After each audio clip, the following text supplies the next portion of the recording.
So there's this new bank fraud scam going around where they call you, I don't know how, but from your bank's actual customer service phone number and basically try to get you to confirm or deny fraudulent charges on your card or on your account. Now, I have the Apple feature where any unknown call goes straight to voicemail. So this call went through because I have called my bank before because I recognized the number. So I picked up and the guy was like, "Hey, is this, Alexis?" And he knew my last name. And I was like, "Okay, yeah." And he asked me about a couple charges. And I was like, "No, I don't recognize those charges." And then he basically proceeded to tell me, "Okay, well, we are going to give you your username and your password have been compromised. We're going to send you an email with your new logins." And I was like, no, no, I'm not okay with that. That's not, no. And I was like, I'm at a restaurant. I'm about to use my debit card to pay for the meal and I have no other way to pay. Like, no, please, like, don't freeze my account. Like, I need access to my money.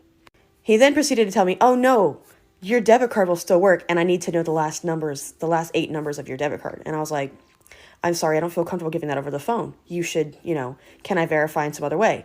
And he was like, "Oh, no, you can't unless you can give me your full socials. Like, I also don't feel comfortable giving that over the phone." And he's like, "Okay, well, then you need to give me the last 8 numbers of your credit card." And I was like, "No, can you?" I started feeling like really suspicious and really like uneasy. So I said, actually, can you verify the last 4 digits of my bank account number?" And he basically was like, "Oh, no, ma'am, I'm sorry. I don't have that pulled up in front of me." And I was like, "Okay, well, if you're in my bank account and you're telling me there's fraudulent charges on my bank account, you should be able to tell me the last 4 digits of the bank account." So I hung up on him. And then he immediately called me back and I did not answer.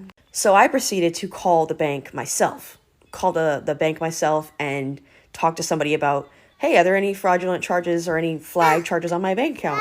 And the guy was like, "No." And he was like, "That's a scam people are doing now." And I told him, I was like, "It was the same phone number as your customer service line." And he was just surprised. He was like, "What? Really?" And I was like, "Yes." And he's like, "We will never call you. We'll leave you an automated voicemail, a text, or an email." And I was like, "I thought so." So I was really like unnerved by this, but y'all be warned, like they're crafty. They are crafty. They get your phone number, they get your name, they know who you bank with, and then they just somehow robocall and actually have a real person with your bank's phone number. So don't be fooled by it because it's not real. And my bank basically told me that they would have changed my account number and I would have been locked out and they would have cleaned out my bank account and there would have been nothing they could have done.